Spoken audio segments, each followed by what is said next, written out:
Myself Mandeep Kaur, and I am from the Department of Physics, Guru Nanak Dev University, Amritsar.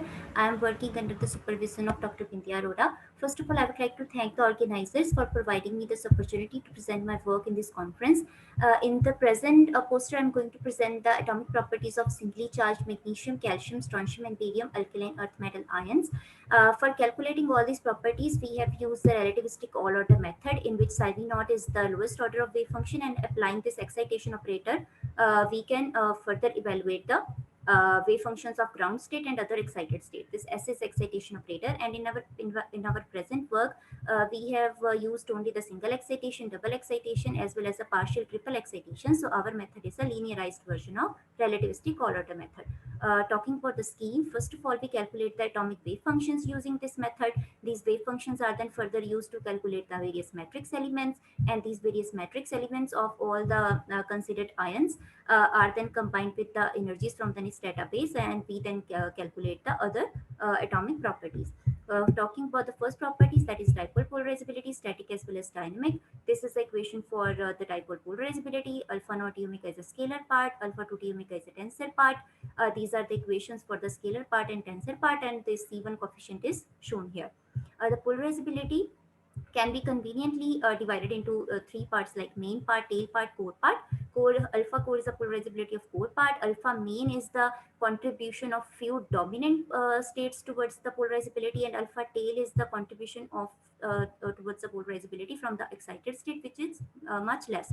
So main part and dominant part of contribution towards the polarizability is calculated using relativistic order method, and tail and core part of polarizability is calculated using the DHF approximation.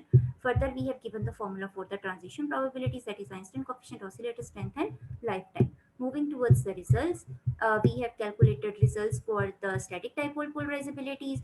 We have calculated for large number of states for calcium, strontium, barium, and magnesium. But here only I have presented for the few states of calcium and strontium, and the values in the parenthesis is given as the uh, uh, uncertainty in the polarizability.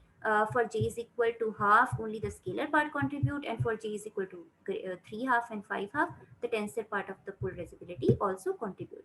Further, we have evaluated the dynamic polarizabilities. We have evaluated the dynamic polarizability graph for large number of states, but here I have only presented for the state for 3s to 3d5 of magnesium, 4s to 3d3 of calcium, 5s to 5p3 of strontium, and 6s to 5d3 of barium. Now, using these dynamic dipole polarizability plots, we can further evaluate the magic wavelengths, and magic wavelengths are the wavelengths at which the differential Stark shift is nullified, and those magic wavelengths can be used to simultaneously trap the atoms in various states simultaneously. So we have evaluated the magic wavelengths also.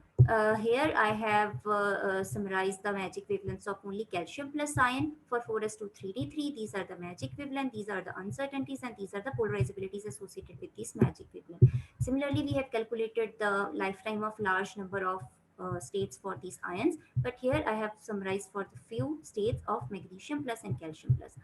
Moving towards the applications, these have applications in state insensitive trapping, because in case of magic wavelength, the differential Stark shift is nullified, and we can trap simultaneously.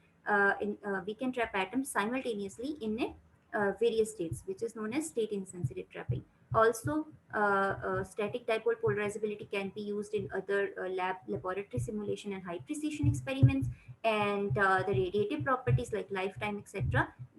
This is used to check the abundance of various elements in the stellar and interstellar medium. So these are the references. These are two of my paper. One is recently accepted, and other is about to be submitted. And I have presented the work of both of these papers here. Thank you so much.